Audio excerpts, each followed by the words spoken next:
Hello, good morning, and welcome to Morning Brew on Politics Social. I am Graham Hughes, and it is the 20th of, it's Monday, the 20th of January 2025, a day that will live on in infamy as the first day of the end of the world.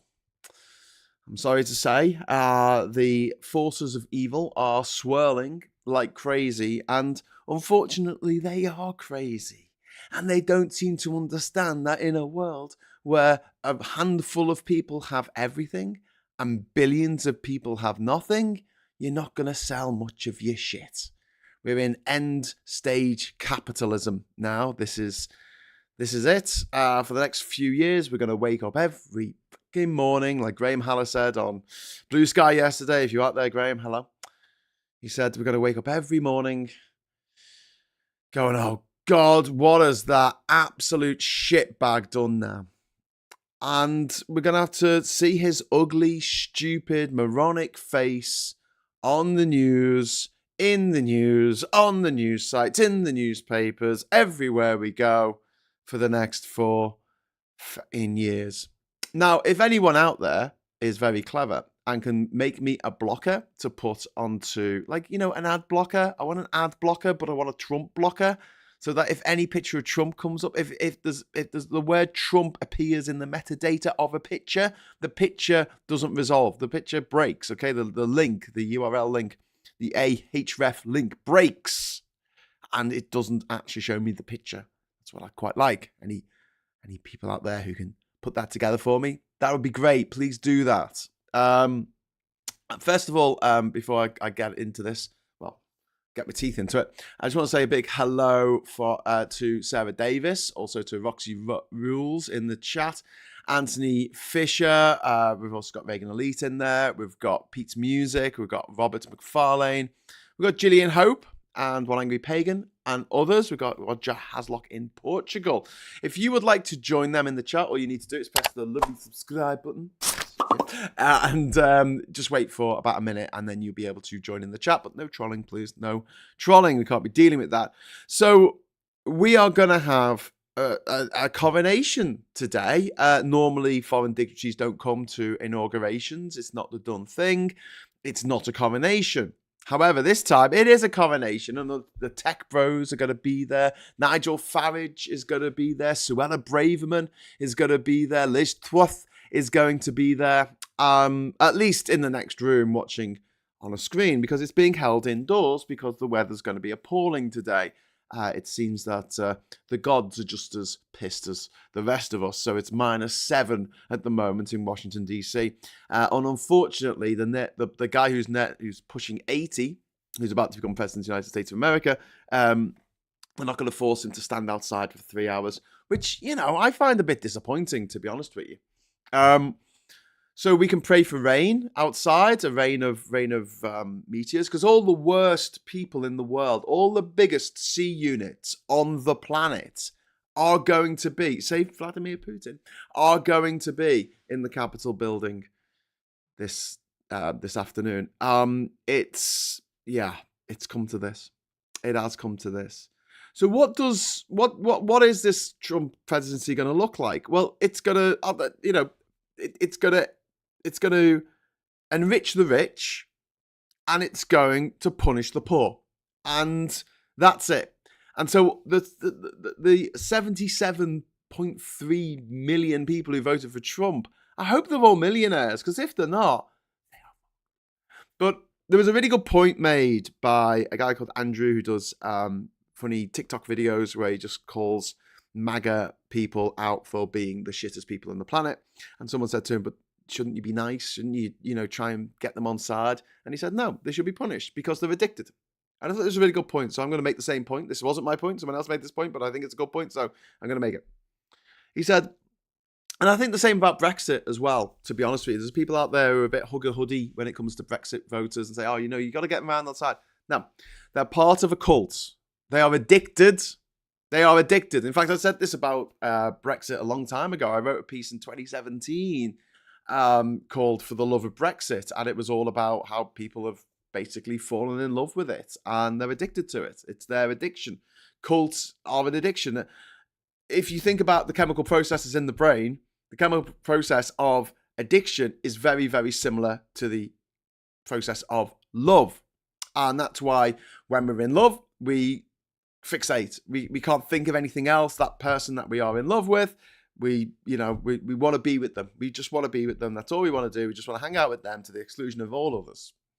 When you fall in love with a cult, or a substance, or gambling, or whatever, it's the same feeling. You can't live without it. You need it every day. You need that to know that feeling of that thing that you are addicted to. And the people who are MAGA in America are addicts. I've spoken to them. They are, people who in any other life would just be normal people that you get on with. And yet, because of Trump, because of their love for Trump, because of their deep, deep desire, and it's not a sexual thing necessarily. It's like it's a misfiring of the love process in their heads. They are absolutely addicted to MAGA, and just like an addict, they are not going to realize that their addiction is bad because of you telling them. Okay, so if you go up to someone and say your missus is a nutter, your fella's a gobshite, blah, blah, blah, blah, blah. Tell them all this stuff that they've done. They're a con man. They're this. They've got a criminal record as long as you are. They won't listen. Okay? We've all been there. We've all been there and had that conversation with a friend. I'm very sure. Or tried to have the conversation with a friend. How did it go? Did you get shot? Did you get shot down? Yeah. Thought you might. Yeah. Did you get punched in the face? Did you get a pint of beer thrown in your face? I mean, you might have done. Because that's what happens. Because they don't want to hear it. And time and time again, when I ask, how can I help a person who's struggling right now, especially when it comes to things like addiction, the people who have gone through it say they have to hit rock bottom. They have to get to the point where the pain of being in love with the thing is worse than the joy they get from being in love with the thing. And so, in a way, tough love does work. Doesn't always work. But sometimes it can lead people to have that realization where they reach rock bottom and go, shit, I need to adjust my life. And if you think about MAGA and the people who support it, they've lost everything. I mean, these are the people who just a few years ago, you would say, describe an American conservative. And they would say family and NASCAR. And what else would they say? Probably abortion. No, anti-abortion. No, but they've got that. So they'll say family first and foremost, and good living. And now NASCAR's woke. Bud Light is woke. The standard of living has gone down across the board for anyone who's not a millionaire, and they're not seeing their family at Thanksgiving or Christmas because half the family doesn't want to speak to them. And they have to understand that this is because of their addiction to MAGA. And you could say the same thing in the UK about people's addictions to Brexit. I made a short film a few years ago where it was in 2017, I think, or 2018. 2018, I made this short film. And the crux of it was that people who are in love with Brexit will never not be in love with Brexit. And it's true. And here we are in 2025, and people are voting for Nigel Farage, the architect of Brexit. People are like, oh no, it'll get really bad, and they'll wake up, they'll see the light. No, they won't. They don't care. If you're old and you have paid off your house years ago and maybe got someone else to live in another house that you now own because they paid the mortgage off on that through their rent, and if you've had a final salary pension, there's something that doesn't exist anymore for the rest of us, and been living for the last 30 years off that and buying a new car every 6 months and going on a cruise every year. I mean, the disconnect is massive, and they don't see the damage that Brexit has done to the younger generations, and I don't think they care because it doesn't bother them personally. It's not a big thing. It's not a big deal. They don't care if they can't go interrailing around Europe anymore for more than 3 months. They don't care if you can't get these jobs that we used to have in Europe without a work permit now. They don't care. They're not working. It doesn't affect them. And so their joy, their love of Brexit is not affected. It's not affected. By the way, that short film that I did is called The Book of Odd Job. I think it's available on this channel. But it was a bit of improv theatre, darling. And it was essentially based on the Book of Job from the Bible, in which God and the devil have a bet. And the bet is that if they make this guy's life horrible enough, then he will stop worshipping God. But he can't because he's addicted, do you see? So they go down, they kill his wife, they kill his children, they destroy his crops, they burn down his house, they make all his clothes fall off for some reason, and then they make his hair fall out, and they cover his skin with sores and scabs and stuff. And he's sitting there at the edge of the road, naked, scratching himself, and his mates are like, that God's a bit of a knob, isn't he? And by the way, it's God and the devil together who do this to this poor bloke, right? And he says, no, actually, he's a good man, and I'll tell you why. And the whole book is about, like, basically Job going, no, it's great, he's a great guy. And that's why we say the patience of Job. And I adapted it to be about Brexit. No matter how bad this guy's life gets, he's going to say Brexit is great. No matter, because it doesn't matter. It doesn't matter. Because they'll never really hit rock bottom, I don't think. I mean, even if they did, they'll probably still be like, yeah, but it was worth it. Absolutely worth it. And I think you're going to see the same with the MAGA lot. No matter how bad it gets over the next few years, you're going to have people who are deported. Not many, but there will be some. So today, as soon as Trump gets into office, he's going to issue an executive order to turf out as many people who are illegal immigrants as possible on his first day of office. There's going to be raids tonight. Across America, possibly starting in Chicago. And essentially anyone who is on their list is going to get taken away. And if their family kick up a stink, they're going to get beaten up. There's going to be injuries. There's going to be fights. There's going to be guns. There's going to be misery. There's going to be death. There's going to be violence. Pretty sure. Can't say 100%, but looks like that's the way it's going. And there will be people who voted for Trump who, obviously, if they voted for Trump, they're not an illegal immigrant, because how can they have, they couldn't have voted for Trump if they didn't have the citizenship papers, right? But there will be people in families, so the uncle, auntie, grandmother, whatever, who have got younger members of their family who have come across through unconventional means into America, right?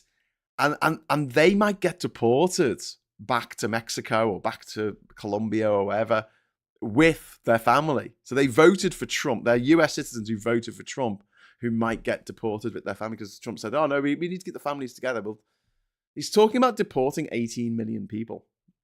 Sorry, 13 million people. It's just absolutely abhorrent what he's going to do to some of the most disadvantaged people in society, some of the hardest working people in society.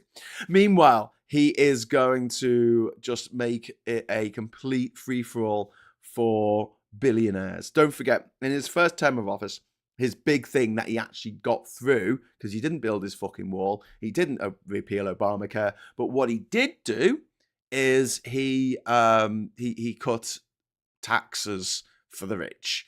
And as a result, a direct result of that, billionaires across America doubled their fortune. At least. Since the signing of that bill to today, they have nearly all doubled their fortune at least. Someone like Elon Musk has made it even more than that. So obviously this is why they want this clown in charge, because he is he's on the side of the corporations. He's not on the side of the citizens in any way, shape or form. He is going to go and destroy many people's lives who are working class. He's going to destroy the industry in America with his crazy fucking tariffs. He's going to destroy a lot, because this is the thing that I always say about conservatives. They don't know how to create anything. They don't know how to create a health service. They don't know how to create a wall even. They just know how to destroy.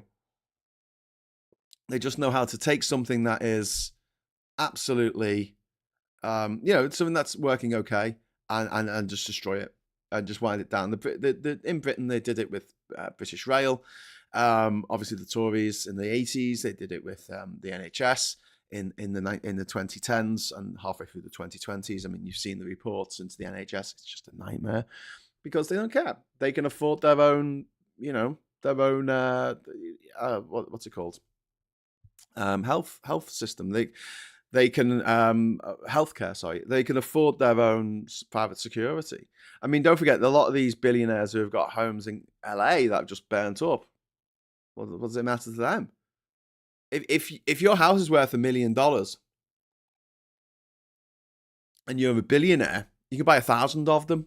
So these people, they might have one house in LA, but then they'll have another house somewhere else. They'll have one in New Zealand, they'll have a bunker up in Greenland or something for when the end comes. I mean, they've got backups. They don't care. Just like the Brexit voters, the old Brexit voters who just didn't care about anybody else except themselves. I mean, they fell in love with an idea. And Trump's lot have fallen in love with an idea of MAGA. And also, one of the things that love does is it just clouds your judgment so badly. In terms of like ignoring the evidence of your own eyes and ears. And to go back to the analogy of someone who's going out with a long gun, you know, the red flags are everywhere, you know, this happens again and again. And yet I know he's terrible. I know he's cheated on me. I know he's done these terrible things, but I love him. There's plenty more dogs in the pound. That's all I have to say about that. My favorite Tim Minchin song is "If I Didn't Have You, I'll Probably Have Someone Else." Everyone should play that at their wedding, as far as I'm concerned, because it's true. And to think that one person is the only possible person, the only combination for you, it's a nonsense. But the biggest tragedy of life is timing. Like, you could have two people who would be perfect for each other, but because there were, a couple of years difference in school or whatever, when you get into the big wide world, they end up getting married to someone who's bloody useless, and then you're like, well, I can't go out with them because they're married, so I'll go out with this person, and it's like choice B, and then that doesn't, it's all to do with timing. Like, the chances of two people who'd be perfect together being single at the same time as adults and being compatible and everything else is remarkably slim, actually. And so we sort of make do, and that's fine. That's just life. But imagining that there is I hate the, and so I might upset some of you watching this who genuinely believe it, but I don't think there is the one. I just don't. I look at the divorce rates and go, I don't think the one is a thing. But then, as we all know, who has been watching this channel for some time, if I ever do get married, it's going to have to be called Graham's Big Fat Hypocrite Party. So I've got a super chat that's come in from Tim Bannon. Thank you very much, sir. £5 super chat. Did you see the Cybertruck got taken by the police in Whitefield? Yeah, someone had a Cybertruck in the UK, which is tremendously illegal because it's a death trap for anyone who's not in the Cybertruck. Also, if you get caught in the Cybertruck and it goes on fire, it can be a death trap for the people inside the Cybertruck as well. There's a release mechanism. It's in Teslas. There's a release mechanism that you've got to find to open the door. And I just think this is mad. Have I got really low frame rates? I seem to have really low frame rates. That's not good, is it? A veg pie is never late, nor they early. They arrive precisely when they mean to. First Lord of the Rings reference of the day. It's all good. Going back to Trump, something else he plans to do is like cut all kinds of safety nets, social safety nets. So he's going to reduce Medicaid. He's going to reduce food stamp access. So he's going to reduce the amount of food that the poor have in America. This is America where they have the worst they have the most expensive medical service in the world and the worst health outcomes from that medical service. And it's going to get worse. It's going to provide help to fewer and fewer people. He's going to empower the insurance companies to tell people no when they need money paying out for their operations that they've, that cost millions of dollars for some reason. They don't cost millions of dollars in anyone else's country, just in theirs. But yes, are my messages showing up? Chris asks Chris C. No. Oh yes, oh, otherwise I wouldn't be able to read it. Sorry, it's early. And the whole international situation with Trump, and we've done this, we've talked about this before, but his way of international diplomacy is all this obsession with the greasy used car salesman that he is, wanting to make a deal. Let's make a deal. And it's painful. It is a real painful fact that we are going to have to put up with this shit for the next, I say 4 years, but I don't think they're going to have more elections in America. I genuinely don't. I know Americans will argue against me. I'm sure I'll talk to Mikey later on stateside, and they'll be like, "Graham, you're talking shit. Of course, we're going to have elections. We're a big place, and there's lots of people." But I can see Trump just this afternoon declaring a state of emergency. They've already done this. He already did this in his first term. He said there was an emergency because of people coming across the southern border. He will declare a state of emergency because America's in such a bad way. Martial law, suspension of normal, democratic norms, because he doesn't seem to be too bothered about the small majority of Republicans in the House of Representatives. You'd think he'd be a bit more concerned about that if he was relying on that to get his agenda through, because he's actually taken a couple of people away from this very, very narrow majority to serve in his cabinet, so they're not in the House of Representatives now, and it means that in reality, the Republicans need every single member of the House of Representatives to turn up to every single vote, otherwise it's not going to get through. And also to vote along with it. He seems remarkably unconcerned about it. And I have a theory why that might be, because I think he's going to seize power, executive power, for himself. I think he's going to suspend the parliament, so suspend the Congress over in the States, and he's just going to rule by decree. And then people will say, no, wait, we're going to take this to the Supreme Court to see if this is legal or not. And the Supreme Court will do one of two things. It will either, well, it might do both actually. It'll either wait 4 years before deciding, letting Trump run amok while that happens, or it'll just say, yeah, no, this is fine. The president's, above the law, basically an elected king. Why would you not want him to be in charge until the day he dies? And the fact that Trump it seems to be unconcerned about getting stuff through Congress. If he was concerned about it, he wouldn't be taking the few people that he needs to secure that majority, that razor-thin majority, out of the House of Representatives, would he? Yeah. So, how do we fight back? How do we fight back about all this? Well, one of the things I've suggested a couple of times is quiet quitting America. So trying being the operative word, but trying to use fewer and fewer American things, trying to buy fewer things from America. Things like Starbucks, McDonald's, KFC, Burger King, junk food outlets. If you need junk food, go get a kebab. Go get a kebab from the friendly guy from northern Iran, who lives down the road. Go get a kebab. Go get Chinese takeaway. Go get a pizza, but not from Domino's. Go get it from the local pizza place. And that's good in another way, because corporations are destroying the planet, and so that whole act, was it act local, think global, something like that? About I've got that wrong, but basically, if you buy things locally, from local shops, you're enriching your local economy. Whereas if you buy stuff from a Starbucks, you're paying money to some multinational conglomerate that doesn't give a shit about this country or anyone's country. It just wants to make money. It's just a monster that wants to make money. And the way that people have talked about this second Trump presidency is going to be the training wheels are off. So those rich people are about to get catastrophically rich. I predict that as things are going now, instead of Musk being in jail where he belongs, he will actually become the world's first trillionaire. On paper, at least. Until the global financial system collapses and Trump finds there's no more money in the Federal Reserve because he spent it all on golden toilets and shite. And and then he's just going to let the government collapse, and he's going to let other people clean up his mess. That's the plan. This is going to be the biggest heist in human history. The transfer of wealth is going to make your head spin.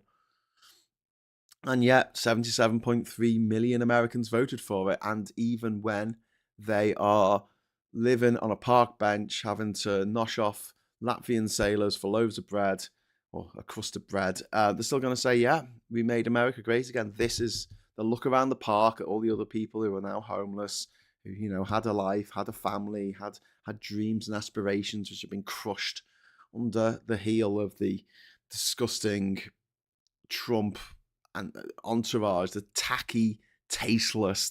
I think that's something that annoys me just on another level. Forget about all the fact that he's a rapist, a murderer, a scumbag guy who oversaw the deaths of over 400,000 Americans through his mishandling of COVID, which wasn't even mentioned during the campaign period by the opposition, by the Democrats, because they're fucking useless.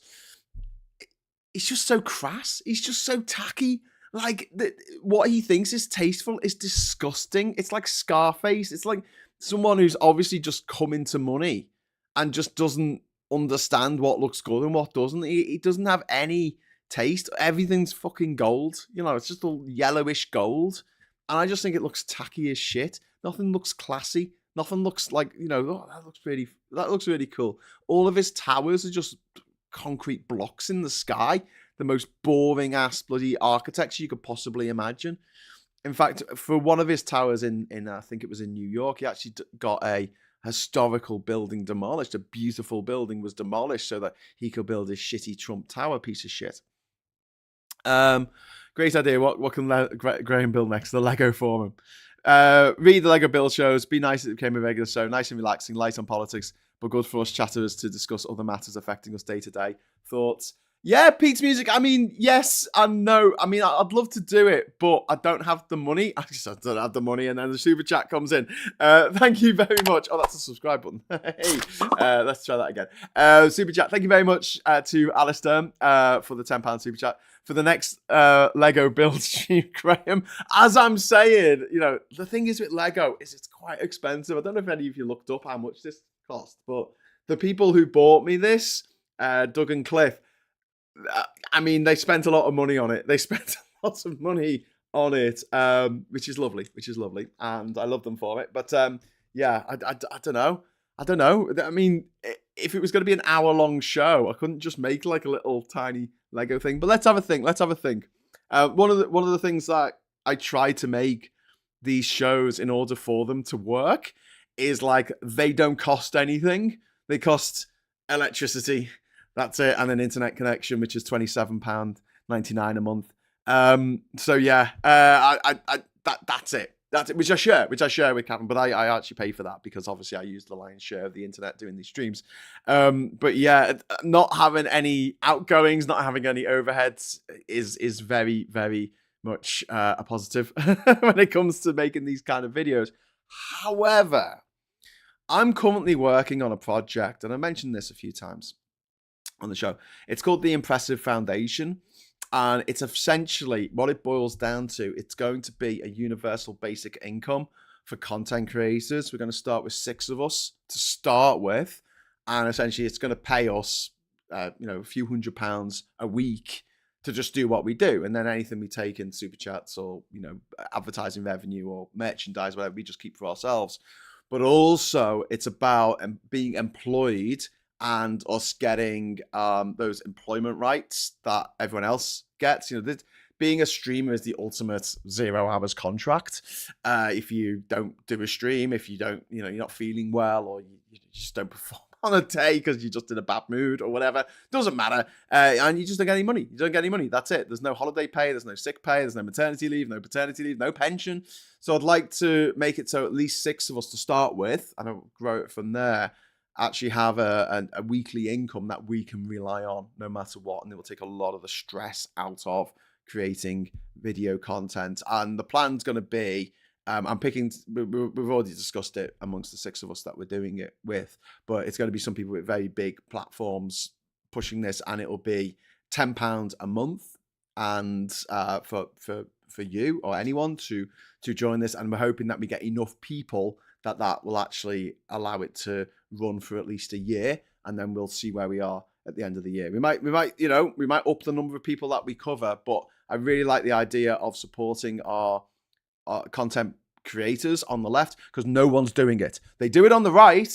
They're all supported by Tufton Street, you know? They're all supported by the Heritage Foundation, the Federalist Society. They pay them a weekly stipend to make content. Even if few people are watching it, it doesn't matter as long as that content exists. Because it only takes one bit of content to go mad viral, and you get your message out in a way that newspapers and the usual methods of communications just cannot do.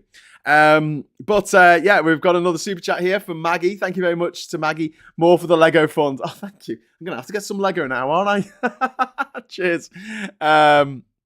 Just remember, the countdown starts now. 4 years is a short time. We survived the last time. We will survive again, says Nick and Diff. Yes, I think that's an important thing to say as well.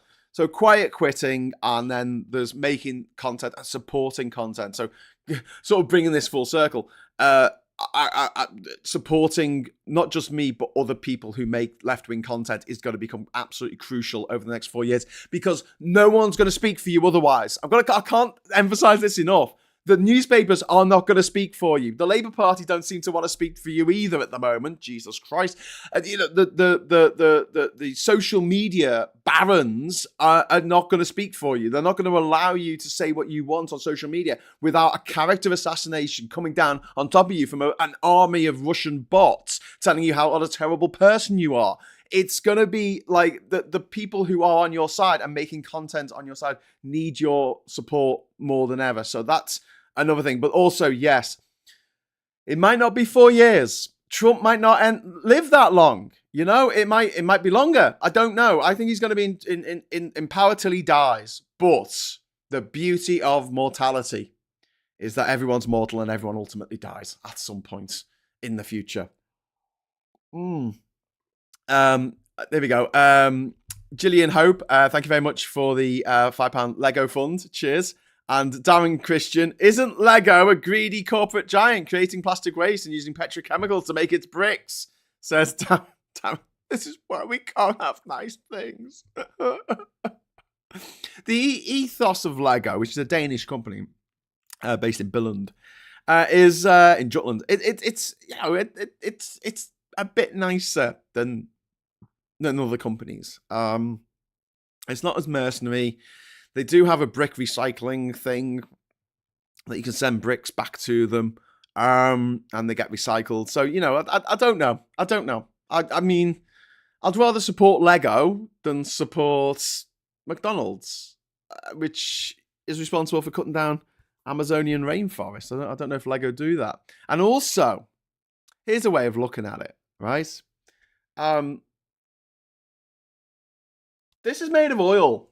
This is all made of oil. This is oil. This is stuff from the Carboniferous period when there was no fungus, so nothing could break down the trees and the plants and the animals and stuff, and they just lay there to rot, and they turned into oil and gas and coal. It's not been burned. You see all this? This is still here. It's not been burnt and turned into CO2. Now, if we took all the oil that we're taking out of the ground, I know there's different grades of oil, so it wouldn't work, but imagine we turned it all into Lego bricks, then that would solve climate change immediately, because you'd be taking out the ground electrically using wind turbines and then making plastic out of it. You wouldn't be burning it. Yeah, you'd be making useful shit out of it. And it's another good reason for not taking the oil out the ground in the first place, because we're still going to need it in the future, because in the future, we're still going to need Lego and roads and plastic pharmaceutical products that come in plastic, you know, because it's sterile. It's more sterile than wood. You know, if you got a hypodermic needle out of a wooden box, you'll be a bit like... Just saying. Tim Bannon, thank you very much for the super chat there, mate. That's very kind of you. You forgot the midterms in 18 months. Republicans could lose both houses. No, I don't think there's going to be midterms. That's what I was saying earlier. I think he's going to, today, I wouldn't be surprised if he declares a state of emergency to get rid of all the foreigners in the country. I'm sure he'll bring in a Muslim ban or something like that. He will.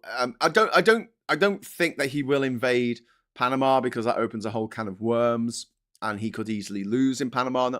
Not in terms of the initial invasion of Panama, which I'm sure will go very successfully, because Panama's pretty much got no army. But in terms of securing the place and keeping the 3 million odd people who live in Panama under lock and key while they use the canal, I just don't think a canal is just such an easy thing to sabotage, and it's being sabotaged anyway by climate change because there's just not enough water in it. So good luck, mate. Good luck. So I don't think he's going to do that. I think he's just saber rattling, and it's this, the con man thing of like, I can sell you this car for 20. It's worth 20 grand, but I'm not going to ask for that. I'm going to ask for 2 grand. And you're like, whoa, 2 grand. That's amazing. What an offer. What an offer. He said 20 grand a minute ago. Now he's saying 2 grand. That sounds like a too good an offer to miss. The fact is the car is worth 200 quid. But that's how you sell stuff. One can only hope. So, Graham should start doing whittling woodcraft videos. Get wood with Graham. What I was thinking of doing, thanks on Quiet Badger, I was thinking of doing video games and calling it Play With Me. But I don't know how well it would go down. Tripod is saying Lego has started using more eco-friendly plastics as well as paper bags where possible. As far as big companies go, they're at least trying to be better. There you go. Mike says, originally Lego didn't have any green or brown bricks, so military things could not be made. Well, there you go. You learn something every day. I mean, if we didn't have any brown or green bricks, we wouldn't be able to do the earth. £2 towards more Lego. That'll at least get a brick. Oh, thank you so much, Anthony. That's very kind of you. And Gillian saying almost lost hope, focusing on preparation. Well, Gillian, if you are in the States, it's a different matter, I guess. But in the UK, we do still have a Labour Party in charge. And as I keep saying, like, most of the MPs in Labour are all right. Maybe we're not happy with the leadership. Maybe we're not happy with Rachel Reeves or with Wes Streeting. But most Labour MPs want the best for them, their constituents and for the country. And if you have a Labour MP, it's worth getting in touch with them and telling them your concerns, because they might, they might respond. They might help. My MP, I contacted her about there being no subtitles at the community cinema here. She got that sorted. I asked her to help with the Ukrainian refugees that came to stay with us a couple of years ago, and she asked a question in Parliament about it, which was just phenomenal, and got them to hurry the hell up, because the way that the system worked was if you were a refugee going to any other country in Europe, you could just literally go there and then apply for refugee status if you were from Ukraine. Whereas Britain said, no, you have to apply first. And so we had a family that were just, a mother and a child who were waiting for months and months in a war zone. I mean, they come from Mariupol. They come from fucking Mariupol. And they were waiting at the time they were waiting in Lviv for months and months and getting bombed, having to go down into the basement. Well, they got bombed in Mariupol. I think Lviv has kind of not been too badly affected just because it's very close to the border with Poland. And I think that the Russians are a bit concerned about, if any stray bombs actually hit a NATO member, NATO will come down on them like a ton of bricks, which is what we're hoping they will do. But NATO, I mean, that's another thing that Trump's probably going to get rid of. NATO, as we know it, is not going to have it will still continue, I'm sure, but just not with the United States in it.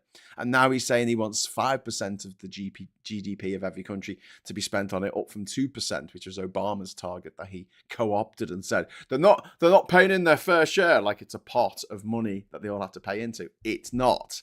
It's a defense fund for each individual country, and as things stood, it was like, we have to maintain an army and an air force and navy. And if NATO calls on it, we'll all help out. So if one place is spending 0.1% of its GDP on those things, it does seem to be getting a bit of a free ride, but not in the way that Trump thinks it is getting a free ride, because it would only kick in if NATO has to go and do something. Which thankfully it rarely has to do. I mean, the K4 troops, I still think the NATO troops are still in Kosovo to this day, I think. But most places that need peacekeepers, it's actually the UN. In places like Western Sahara and in Kinshasa, you'll see the UN vans going around, UN jeeps going around white ones with UN written on the doors. Darren Christian, we're good, Graham. I agree that Lego have a better corporate structure than many. Okay, Darren, it's all good. It's all good. But just let me have me one thing, okay? Things are going to shit. Let's just have one thing that's nice. Let's build things with Graham. What should we do next then? Suggestions welcome. I remember James O'Brien did a show on the Ukraine refugees. Yeah. My local MP is very good at comms. Labour so surprising, but he is young. Yeah. I mean, the Democrats are shit on comms as well. Absolutely shite in America. There's so many things they could have done to undermine Trump and his election bid, and they just didn't do it. Quickly, I know I'm late. I'm late, as in the late Arthur Dent. But yeah, just a quick go over to the papers now. 3 hostages are freed into their mother's arms, it's fantastic that these hostages have been freed. However, like, where are the rest of them? And has America finally fallen out of love with Harry and Meghan? Asked the Daily Heil. No.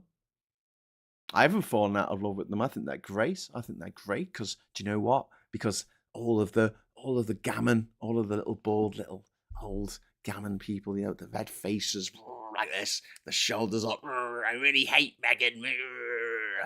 She makes them so angry that I'm sure at least a few of them have had a heart attack as a result of her very existence. So, you know, anything that enrages the gams makes me happy. Thank you for being Emily home. British hostage Emily Damari smiled defiantly at her Hamas captors as she was freed yesterday with an emotional reunion with her mother. So at least it's still, I think it's still on. I think the peace deal, the ceasefire is still on. The last time I checked, just before I started the show, I could be wrong because, you know. Anyway, Starmer races for Trump trade deal. Good luck with that, Kia. Is on the front cover of the Daily Telegraph, along with the hostage has been released. Hostage out as truce holds. And then, Trump to be sworn in on the same spot as the Capitol riot, where someone took a shit just 4 years ago. Someone took a shit in the rotunda, and now Trump's going to be coronated there. Home after 471 days in hell. It's about the hostage being released. 3 hostages released, and one of them was Israeli Brit. Absolute wrong uns ruining their full English. Okay, whatever. Historic hostage swap begins in the Middle East as world readies for Trump 2.0. And then Home at last is on the front cover of the Metro there, and then finally the Mirror out of the darkness, back in Mum's arms. So yeah, at least the that's going all right. I did also want to speak about the TikTok ban, and this is the thing. It's 10:15 already. There's just too much stuff to get through in these half-hour shows. It's supposed to be half an hour, you know. So I think that the TikTok ban thing was a staged event that was set up months and months in advance, so that Trump would appeal to TikTokers who are generally younger and more left-wing to go, oh, look at me, I saved TikTok. When the reality is, there's been some kind of deal made, obviously in the back room somewhere. I wouldn't be surprised if either Zuckerberg or Elon Muskrat stepped in and bought the, or went into a partnership with in the next few months with TikTok. We're seeing some more communications between Facebook users and TikTok, like adverts for TikTok on Facebook, which you never really saw before. So there's some signs there that some backroom deal has been worked out, because if you look at the sort of the social media landscape, it's absolutely dominated by Meta, by Musk, and by Google, and they're all American companies. And the one outlier was TikTok, which was tremendously powerful, and it had 170 million Americans on it, so it got over 1 billion active users.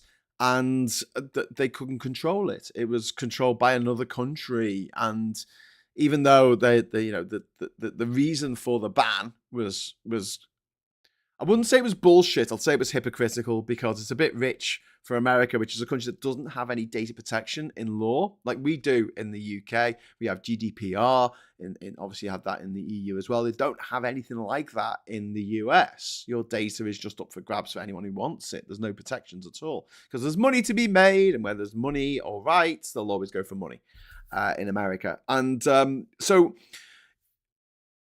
you've got Facebook, which steals people's data, which steals people's data, uses data, weaponizes data, helped Trump get elected in 2016, helped Trump get elected in 2024, also helped Brexit happen. And they're stealing people's data. So and using it and possibly selling it to the Chinese government or the Russian government or any government that pays them enough money to get this stuff off them. I mean, it's ridiculous. I mean, it's genuinely ridiculous that they're allowing these big American companies to do exactly the same thing that they're banning TikTok for, which is collecting users' data and using it to tailor what they watch on or what they scroll past. So if we can, I would like to see a general boycott of American stuff, and I think that should include Facebook at the very least, Twitter at the very least. So like Twitter, it's just a cesspit now, so don't go there. But yeah, winding down your use of Facebook, and maybe only go on it once a week if you still need it, just to keep in touch with old friends and stuff like that. I understand how it can be useful, but yeah, make sure that you go on to any social media profile that you've got and make sure you turn off all the targeted ads. You turn off any data sharing, when it says, do you want to share your data? No. Don't let them make any money out of you, and just cost them money. Just cost them money, which is great because I've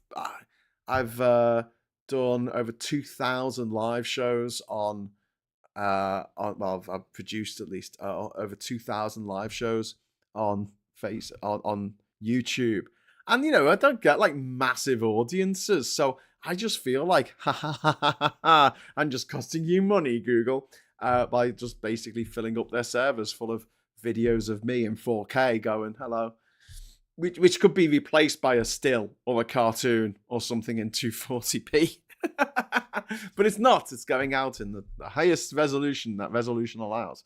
If you think about all the hard disk that my shows would fill up, I'd fill up a hard disk in a week. Because videos are very big. Anthony Fisher saying Zuckerberg still sounds like a German porn star. It does. Carbonated crowns, you mean? Carbonated crowns? For some stuck that they both mean the same thing. Corona means crown, like the Corona Corona Borealis, I think, is the name of the northern crown, and there's Corona Australis, which is the southern crown, but it changes the end because it's Latin or something. It's Australi or something like that. But I'm sure there's some stargazers who will know. But yeah, Corona just means crown. So coronated means crowned. Meta are definitely circling TikTok. They announced edits yesterday to compete with CapCut, also banned yesterday. They did the same with Threads over Twitter. They are just more evil network. Yeah, they can't win, so they just buy it out. You can't beat them, buy them out. And they've got the support of Congress because, I mean, you expect the Republicans to fall for this kind of nonsense, but you expect the Republicans to fall for this kind of nonsense, but the Democrats, you kind of want to credit them with a bit more common sense. Like, do they not realize they're just walking into a big elephant trap? But it's all right because Biden did a speech the other day where he said, "Oh, we're entering a stage of an oligarchy, aren't we? If only someone could do something about it. But I'm only the president." Yeah. Calvel says, "Good morning, Mr. Graham. I hope this day treats you well." Oh, it's very nice of you. Thank you very much. I'm going to get off now. I'll leave you in the safe, capable hands of James O'Brien if you want to go and listen to him on LBC. You might need to listen on catch up because I've gone over by 20 minutes. I will be back this afternoon, maybe a bit later this afternoon. Normally we do stateside at 8 o'clock. I'm going to have to see because I want to do a stateside today with both Brenner and Mikey, talking about what's happening over there with the inauguration, which I'm not going to watch. And I suggest you don't watch it either because it would just add to the viewing figures. But then again, it doesn't matter how many people watch it. Trump will just lie about how many people watched it. You just wait. He'll just say 1 billion people watched it. billion people tuned in online, and it's bullshit. Like, it'll just be like 3.5 people. When I try to delete the Facebook app, it won't let me. Veslo, because it comes embedded on phones, which is just ridiculous. But you can get rid of the icon on your phone, so you never press it, but it'll still be there, lurking. But yes, it's not great. There is a way of going onto Twitter and also going onto Facebook and downloading all your data. So I'm assuming that includes all your photographs. Because one thing that drives me absolutely mad about Facebook, the shittest thing about it, is how hard it is to find an old picture. You know, I've got a picture and I know that it was probably the first half of 2018. And trying to find that picture, there's no quick way of just searching. I just want to see pictures. I don't want to see posts. I don't want to scroll forever. You know, just give me the picture. You know, when you go onto the photos and you're scrolling down on your phone or on your computer screen, your laptop screen, scrolling, and you're waiting for the pictures to come out. And someone who's put a lot of pictures on Facebook over the years, but it doesn't differentiate between photos of people and, you know, a meme or like something funny that I forwarded or something like that. You know, it doesn't differentiate. It just goes, this is all the same. Whereas on my phone, at least I can sort of search on my phone a little bit more effectively. And obviously on my computer, it's even easier because I can just type in the dates that I want from here to here, and it'll show me all the pictures from the, you know, thumbnails of all the pictures from that date. Yeah, it's not a well written piece of software. Facebook, it's got too many bells and whistles on it now. It's got away from what it used to be, which is pretty simple and straightforward way of finding out what your mates are up to. Now it's all just adverts and nonsense, and I suppose it always was nonsense, always people. I did a little bit of a flip out the other day because someone posted something, and, you know, it's probably innocuous, but I'm just so tired. I'm just so tired of people posting stuff. Go, oh, this is cool. And it's bullshit. And I'm just like, oh, this is bullshit. And they're like, oh, explain. And I'm like, no, I'm not explaining it. Fuck off. I'm not getting paid to spend 25 years of my life. Because I remember back in the day when we had like chain emails that were sent to everyone in your mailing list, which then sent your email address to everyone that got sent to. Thanks for that, by the way, people who used to do that. So my name, I had to get rid of my original Hotmail account because I was getting so much spam because of all these chain mails that some dickhead had attached me to and not blind carbon copied. I don't think you could blind carbon copy back in the day. But spreading bullshit, going, oh my God, have you heard about XYZ in the and it's just some fucking conspiracy story or some mad technological thing that these boffins have just found this amazing, you know, the fucking elixir of life, that the alchemist's fucking philosopher's stone, whatever the bullshit was. And then it would go down to me and I'll go, this is bullshit. And then they'll go, explain. Like, fuck off. Like, I'm sorry. I know I'm getting a bit emotional today because it's a fuck day, but like 25 years of explaining to people why things aren't true when they can just fucking Google it themselves has just driven me to distraction, and I just can't be dealing with it anymore.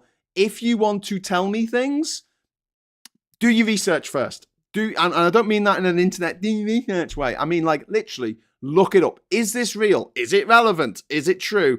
If not, don't share it with me because I'm just going to defriend you. And then, you know what? You can follow me. You can still see what I post because I fucking fact check everything I put online because I don't want to make mistakes. I don't want to lead you down a road of bullshit, you know? If I'm talking about what I think might happen in the future, obviously that's conjecture. But if I'm calling out facts and saying Brexit has done this damage to our economy, capitalism has done this damage to the environment, I want to be able to back that up with facts and figures and not lead you down some garden path of like, but it'd be all right though, because we've got this magic box, and inside the magic box created by boffins, but they won't let you see in the box. Fuck's sake. So yeah, I've got a bit zero tolerance, and I don't know if you want to do the same thing because you might fall out with some friends, but I'm just sick of it. I'm just sick of it. It's not my job. I do not get paid to explain stuff to people online. You know, I'm not a teacher. Maybe if we set up the impressive foundation and I get universal basic income, I'll have more time to dedicate to correcting things on the internet. But post, me, bullshit, reaction, explain. Nah, can't be dealing with that. Can't be dealing with that. Life is too short, and I've had 25 years of this. 25, 26, 27. When did I first get an email address? Must have been 1997. I think I got my first email address. I wonder when I first got my first bit of spam. We're getting nearly to 30 years. 30 years of spam. Never stopped me seething. I'm just sick of it. I'm just sick of it. And it's the reaction like when you go bullshit. Explain. No, I've said it's bullshit, right? Because you shouldn't be posting bullshit on the internet. Like, how old are you? Is this your first day here? And then, secondly, if you want to find out more about it. Just anyway. Jane Lockwood says, never change, Graham. We like you just the way you are. Thank you very much. Email CC is a throwback to old-fashioned site writers. CC equals carbon copy. Yeah, it does. Nobody sets up a social network for the good of society. There's always a shareholder pulling the strings. Yep, that's very true. Nick and Diff says, I'm mostly anonymous profiles online anyway. Don't share public information online, which is always a good idea. And Stephen says, cheer yourselves up and remind yourself of Better America. Go see A Complete Unknown, the Dylan biopic, which has just come out. Yeah, go and see that rather than fucking Baby Girl. Jesus Christ, that was crap. Just really, really bad. And well acted, well lit. Lovely cinematography, I guess. It's a bit wobble camera, a bit of 24 wobble camera, quite a bit, but it was fine. It was put. The technical aspects of the film were all right. It was put together. It was edited, I guess. Had some music. Fucking shite though. Oh my god. Right. Anyway, I'll go into that on another episode. Morning Brew, when I haven't gone over time by almost half an hour. So I'm going to get going now. So look out for Stateside, as I was saying. It's usually at 8 o'clock, but it might be at a different time tonight, depending on Mikey and Brenna's schedules, because I really want to get them on board for today's show, because obviously it's going to be talking about the inauguration. Martin says, mine was 97 too. I don't even have random numbers after my name. Yes. Cottrell, by the way, I meant to say, I saw you say how you feel better for your diagnosis. It's not strange or weird. I felt the same after my ASD diagnosis back in 2008. The knowledge of the diagnosis takes a weight off. Yeah, it does. It did for me anyway. And it let me forgive myself for some of the stupid fucking shit that I've done in the past. Done a lot of stupid shit. And then I go, actually, yeah, I understand why I did that now. Other than I'm a dickhead, which is usually the correct response in these situations. But now and again, it was me being a dickhead with ADHD. Right, anyway, I'm definitely going to go now. So thanks very much. Thank you so much for the super chats. It's really kind of you, really generous. I'll look into I'll have a think about the Lego idea. Yeah, thanks to everyone in the chat and the nice waves and the smiles and things like that. We will endeavor, that is it. It's a shit time. I'm not going to lie to you. It's shit. It's shit that the gobshites seem to have won. But as I say, they're mortal. They're not going to be around forever. And all things must pass. And even this will pass. Even this will seem like a distant memory one day of when the broligarchy, that doesn't work, oligarchy, broligarchy, there you go, the broligarchy of the tech bros in America took over, and the absolute shitfest that ensued as a result. So hang in there. Make sure that you check in on friends and family who might be feeling pretty vulnerable today, and be there as support, even if it's just lending an ear to bend, can make all the difference. And yeah, be there for each other, and maybe also have a grab bag ready for under the bed. Jesus Christ. What a time to be alive. Until next time, I'll say hello, good evening, welcome, and goodbye.